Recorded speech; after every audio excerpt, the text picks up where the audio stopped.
السلام عليكم ورحمة الله وبركاته. ازيكم عاملين ايه؟ يا رب تكونوا بخير. معكم احمد المزين، وده اول فيديو في قناتنا ان شاء الله.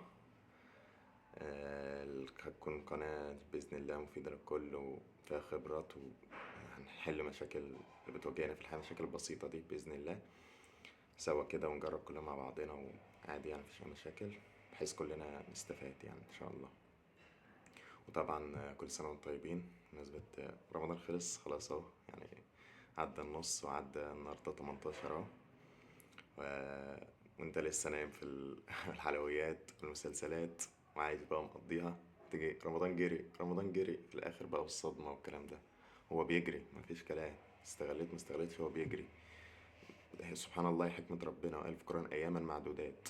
فهو هوا شوية وتلاقي العيد شغال العشر الأواخر الأول، بعدين العيد وشكرا، وتلاقي نفسك بعد العيد وخلاص وعايش حياة عادية ولا حسيت إن في رمضان ولا أي حاجة.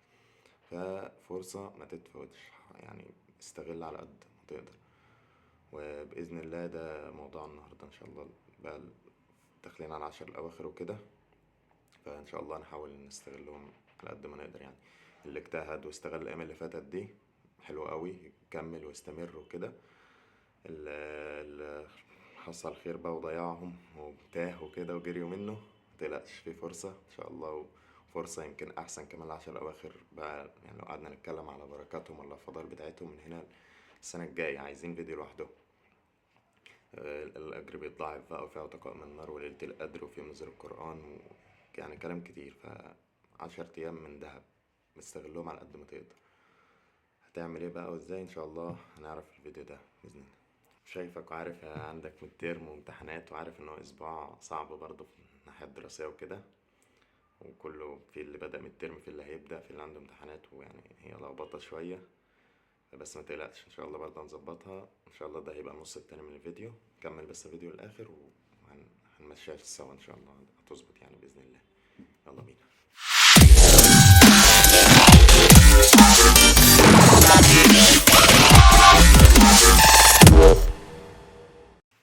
اول واهم حاجة، اول حاجة تبدأ بيها، اقفل التلفزيون والتليفون. بلاش مسلسلات، بلاش تليفون، بلاش السوشيال ميديا عامة بقى، فيس، انستا، كل ما لذ وطاب من السوشيال ميديا ده.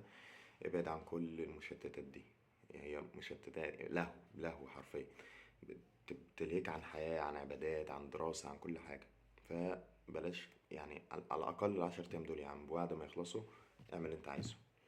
بس حرفيا انت مش مدرك يعني انت قاعد تتفرج مثلا ليه يعني؟ ضيع وقت، ضيع وقت، ذنوب ومعاصي. يقول لك صلي صيام، ما هي بتفسد صيام، بتفسد عليك صيامك يعني ازاي تصلي صيامك وانت حاجة بوظته اصلا يعني، خلاص مبقاش نافع، وانت مش مدرك كده. تفتح برضو فيس او انستا او السوشيال ميديا عامة، هتشوف صور، هتشوف فيديوهات، هتشوف حاجة هتليك. يا عم ما شفتش حاجة، بس كفاية انها بتليك عن، ممكن تعمل يعني تقرأ شوية قرآن، تتدبر، تذكر ربنا، تصلي بتاع، هتاخد حسنات أحسن يعني.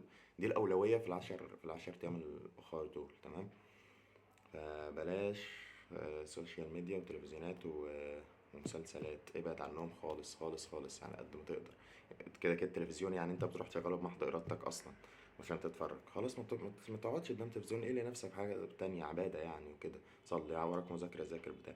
التليفون امسح يا عم الابس دي خالص، مش هتعرف تمسحها، نزل برنامج واقفله. العشر ايام دول ما تستخدمهمش خالص. خلي التليفون بس لو حاجه في الدراسه وكده، مذاكره و... ومثلا لو هتكلم حد، توصل مع حد بتاع، تعمل حاجه وكده. بس العشر ايام دول استغلهم على قد ما تقدر. تاني حاجه بقى، قرر انت عايز تعمل ايه يعني. حط في دماغك كده حاجه انا هطلع بيها من العشر ايام دول، حاجه انا هستفادها والتزم بيها بقى واكملها بعد كده. مثلا زي مثلا الهدف اللي بتحطه مثلا لنفسك في اول السنه وكده، مثلا هصلي في الجامع، هصلي في الصف الاول، هلتزم في التراويح، هلتزم في الفروض كلها في الجامع في ميعادها كده. حط حاجه، هدف لنفسك تمشي يعني، تربط نفسك بيه في العشر ايام دول، بحيث تخرج مستفاد، انت كسبان الهدف ده من العشر ايام دول، تكمل بيه بقى بقية حياتك. ما كنتش مثلا عارف تلتزم فيه خدها فرصة يعني، بمعنى صح، خدها فرصة. تمام. هات يا عم ورقة كده مثلا، أو جدول صغير، أو على التليفون نوتس، أي حاجة في دماغك لو مش هتنسى أو مش هتعرف تلخم، بس أكيد هتتلهي مذاكرة وشغل وبتاع. هات ورقة وقلم واكتبهم، مش هيخسروا حاجة، اكتبهم على التليفون. كل يوم مثلا العشر واحد دول عندك صلاة فجر، الفروض كلها في الجامع، التزم مثلا في الصف الأول. عندك قيام ليل، عندك تهجد، عندك قراءة قرآن بقى وعبادات وتدبر. وشوف يا عم بص في 100 حاجة تعملها يعني كعبادة، تذكر ربنا طول النهار. اكتب يا عم مثلا أهم 5 حاجات صعبين بالنسبة لك تحس إنك فيهم اجتهاد، اكتبهم في ورقة، بعيد عن يعني جانب عن بقية العبادات التانية اللي ممكن تعملها أنت بسهولة أو حاجة عادية بالنسبة لك. وكل يوم قيم نفس اللي هو لازم أعمل دول. يعني أنت مثلا عايز تلتزم صلاة الفجر في الصف الأول، لازم أعمل دي كل يوم. تروح صلاة الفجر ترجع اليوم تعمل تك صح، علامة صح كده جنبها، تمام. تبقى راجع خلاص مخلص هدفك في اليوم. بس يا عم ال10 أيام دول هتخرج خلاص متعود، انت واخد على كده واستفدت منه، تمام. تمام. دلوقتي بقى طب اعمل ايه؟ برضو انت عمال تقول ما تعملش ما تعملش، اعمل ايه بقى؟ ما هو انا بقى تعمدت ان ابدا الفيديو بان ما تعملش دي بالذات. يعني ان انا تعمدت نبدا بيها لان لازم تسيب كل الذنوب والمعاصي، او ت- تقلع عن كل حاجة غلط تعملها قبل ما تخش في العبادات. يعني ما هخش اقول لك اجتهد صلاة وقيام ليل وتهجد واقرأ قرآن وبتاع، وانت بتعمل ذنوب ومعاصي بلاوي، او مثلا صايم وتروح تتفرج على مسلسلات وصور وان كان في المسلسلات. طب ايه لازمتها يعني؟ ايه الفايدة اما تعمل لي 100 عبادة وعمال مقطع الدنيا صيام وصوم وصيام وصلاة وكده، وجاي في الاخر تضيعه في ثانية معاصي كتير. فهي اهم حاجه تقلع عن الذنب او تتوب من المعصيه او تبطل المعصيه قبل ما تبدا ال العباده، او قبل ما تجتهد في عبادات. وده مش معناه ان بقول لك ما تعملش عبادات طالما انت بتعمل معصيه، لا. ده باب، ده طريق مفتوح، ده كرم من ربنا انك تفضل مستمر فيه. بس على يعني وانت ماشي فيه حاول تقلع عن الذنب، لان عيب يعني، ما ينفعش انك عمال تجتهد في ده وتروح تعمل معصيه ناحيه وناحيه كده. اللي هو كمل في العباده وزود، حاول تقلل من المعصيه والذنوب دي، تمام. اللي هو يعني لو انت ما عملتش يا عم اجتهادات خالص باستثناء طبعا الفروض، يعني صيام وصلاة وكده وبس، وعادي وقاعد عادي ما بتعملش اي ذنب بقى ولا معصية، وما اجتهدتش في عبادة زيادة، انت بتاخد حسنات. انت كده كتر خيرك، او احسن من انك تعمل عبادة وتعمل معصية او ذنب. مجرد ما تجاهد نفسك انك تبطل المعصية دي بس، فإن الجنة هي المأوى. الجنة على طول إنك بس بعدت عن المعصية، يعني جاهدت نفسك إنك تبطل أو تسيب المعصية دي، تمام. فهي دي أهم نقطة، بس إن أنت حاول تبعد، تقلع عن معاصي كل الذنوب على قد ما تقدر. يعني أنت تتوب عن معصية أو ذنب واحد أحسن من إنك تبص تقعد بقى صلاة وشعاوج وعباد ونوافل ومش عارف إيه وكده. لأ، سيب المعاصي والذنوب أحسن. طبعا انا مش محتاج اقول لك بقى انت هتعمل ايه يعني في العشر الاواخر. اول حاجه يعني انا مش شيخ، مش اهل للكلام ده يعني. بس هي حاجات اساسيه. طبعا الصلاه ما فيهاش كلام، الفروض تحاول تلتزم في الجامع، تحاول الصف الاول، تحاول تروح الجامع بدري اللي هو يعني كده. النوافل تصلي نوافل كلها، عندك قيام ليل، عندك تهجد، يعني كنز الصلاة لوحدها بما ان هي اهم فرض وعمود الدين وكده، لوحدها مليانة طول ال10 الأواخر دول. فصلي قد ما تقدر. عندك بقى قراءة قرآن، عندك تدبر، عندك اسمع بودكاست مثلا، اسمع بتاع السيرة النبوية الشيخ أحمد عامر، طبعا كلنا عارفينه. عندك بودكاستات يعني اللي هي بتاع، عندك تفسير.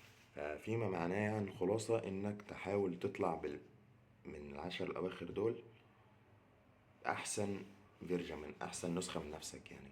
حاول تكون شخص كويس جدا، يعني شخص تخرج انت مبسوط منه يعني. تكون مثلا كويس في معاملة الناس، تضحك في وش الناس، صلاة طبعا وصوم وعبادات تلتزم بيها بعد ال10 الأواخر وكده. فانت تخرج مستفاد، خارج معاك محوش، معاك حاجة حلوة، المعاملة الحسنة دي. حد ضايقك، حد خبطك، بلاش زعيق، بلاش خناق، بلاش شتايم. يا عم كل سنة وانت طيب، وابتسم وبتاع وكده. فخلي الدنيا سهلة خالص بحيث تخرج منه مبسوط جدا يعني ان شاء الله. طيب دلوقتي بقى تقول لي طب انا عرفت بقى اعمل ايه في ال10 الاواخر والدين والتزم وبتاع.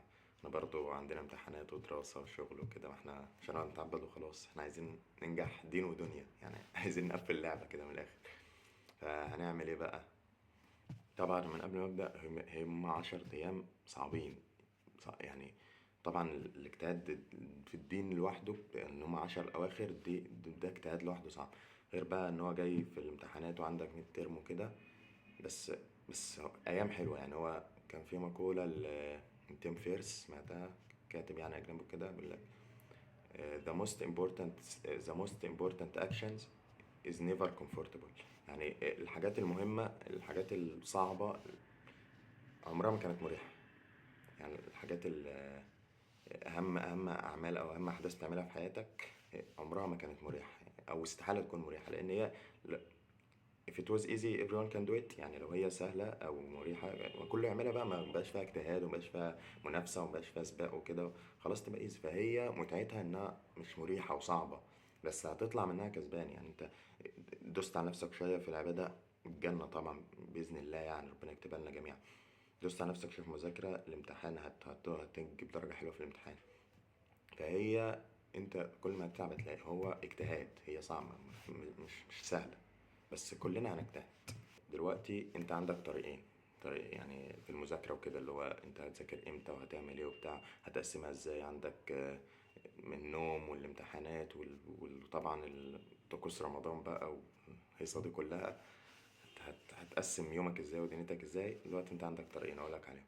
طبعا طريقة المذاكرة وهتعمل ازاي يعني الطرق والتكنيك والحاجات دي احنا هنعملها فيديوهات تانية لوحدها بعد كده. يعني المذاكرة وهتعمل ايه وازاي تتعامل، والامتحانات وازاي تذاكر عشان وكده، ده كله ليه فيديوهات تانية لوحده بعد كده. بس دلوقتي مفيش وقت، احنا بنحاول نستغل قد ما نقدر، فكل واحد يذاكر بطريقته لحد بعد بقى العشرة الأواخر بإذن الله نبقى نعمل فيديوهات كويسة إن شاء الله يعني عن المذاكرة وكده. بس انا دلوقتي اقول لك طريقين، اللي هو تذاكر امتى او تدخلهم في يومك ازاي. تذاكر هتعمل ايه، بحيث مثلا النوم والامتحان عندك فطار وسحور وبقى قيام وتهجد يعني اليوم متلخبط جامد، وفي رمضان اليوم ما بيبقاش ناقص حاجه، ده بقى جاي امتحانات ومتر. بص يا عم، دلوقتي انت عندك فترتين، انت اختار بقى اللي انت عاوزه. في هما الصراحه ثلاثه، بس يعني في واحده متفرعه من واحده، فهنقول ان هما اتنين. عندك يا اما بعد الفجر يا اما بعد التراويح. تمام، نبدأ بعد الفجر. تصلي يا عم الفجر. بعد الفجر ده اللي هو هتكون مثلا لسه صاحي، اللي هو صحيت اتسحرت وصليت الفجر. تمام، هتصلي الفجر، تطلع مثلا قول يا عم تكون الساعة بقت 5، صلاة الفجر بتخلص 5 أقل شوية كده يعني. هتكون خلصت صلاة الفجر، تطلع بقى تبدأ يومك بقى. تبدأ من الساعة 5 لحد الساعة 10 بقى الصبح، 12 زي ما تجيبك. بس المدة دي جميلة، يعني من 5 ل12 أو من 5 ل10، 5 ساعات أو 7 ساعات، دي كفاية أوي كده. شكرا، أنت يومك خلص، أنت ذاكرت خلاص، أنت خلصت في اليوم. دلوقتي هتنام، تصلي الظهر بقى وتنام، عشان أنت كده هتكون فصلت. تنام يا عم من 12 ل3 مثلا، العصر بيبدأ من 3 ونص، نام لحد 3 ونص يا عم لو عايز تصحى على الأذان بالظبط. 3 ساعات أهو زي الفل. تصحى بقى بعد العصر، تصلي العصر وتقعد بقى، انت هتكون فاصل مذاكرة، انت مش هتقدر تذاكر تاني خلاص. ويعني من الصيام والجوع والعطش وكده، وكمان انت يعني انت مذاكر 7 أو 5 ساعات الصبح، فخلاص كده. اقعد بقى تعبد يعني، اقرأ بقى قرآن زي ما قلت طبعا في أول فيديو. اقرأ قرآن بقى، اسمع تفسير، تدبر، اذكر ربنا، اقعد في الجامع، اعمل اللي انت عايزه بقى لحد أذان المغرب. هتفطر يا عم المغرب بإذن الله، وتخلص فطار تروح تصلي العشاء، شوف هتصلي القيام، ترجع الساعة قيام مثلا 9 ونص يعني، 9 9 ونص كله بيخلص كده يعني. كل واحد على حسب المسجد اللي بيصلي فيه. ترجع بقى 9 ونص أو 10، معاك من 10 بقى لحد الفجر، هتكون ميت. نام بقى، هتنام بقى الفترة دي. هترجع من 10 لحد الفجر، تنام من 10 مثلا، قول 5 6 6 ساعات يعني. الفجر بيبدأ من 4 ونص مثلا، بس انت هتصحى 4 من 10 ل4، 6 ساعات اهو زي الفل. لو نايم 3 ساعات الصبح فكده يبقى 9 ساعات، ده كتير موت كمان. انت بقى مزنوق في حاجة قللهم، مرتاح فنام براحتك. انت ده طريق وبس، وتصحى تتسحر وتصلي الفجر وكده اليوم تمام. ده الطريق الأولاني كده. الطريق بقى يا عم اللي هو ايه، بعد التراويح تصلي التراويح وترجع تقعد بقى تذاكر. قول يا عم من 10 مثلا، تقعد على الساعة 10، من 10 لحد بقى الساعة 4، لحد ما تقوم على السحور والفجر، اللي هو من 10 ل4 دي 6 ساعات يعني، 6 ساعات زي الفل. تقوم تسحر، تصلي الفجر، تطلع من الفجر، تنام بقى. تنام من الساعة 5 بعد الفجر كده لحد 10، ادي 5 ساعات. عايز تنام ل12 بقى زي الظهر براحتك، كده 7 ساعات زي الفل أوي.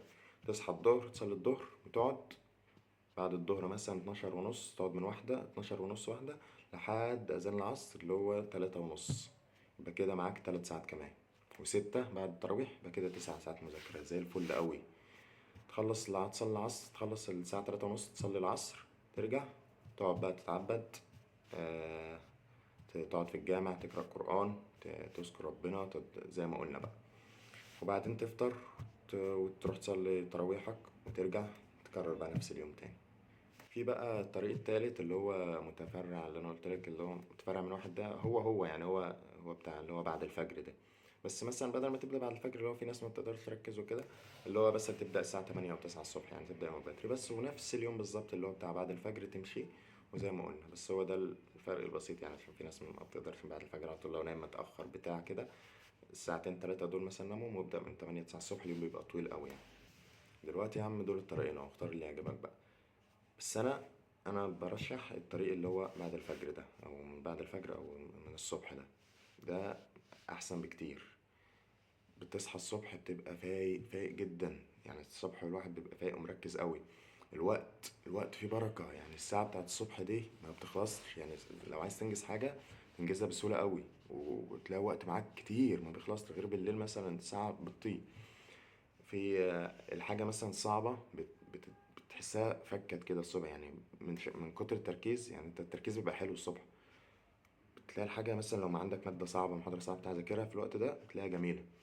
غير كده بقى اليوم بيبقى معاك طويل، معاك بتحس الوقت فيه بركة كده، فانت مستمتع باليوم كله بتاعه، وبتنام بالليل عادي في ميعادك وكده. ف... فده النظام الأحسن يعني، أنا برجح ده.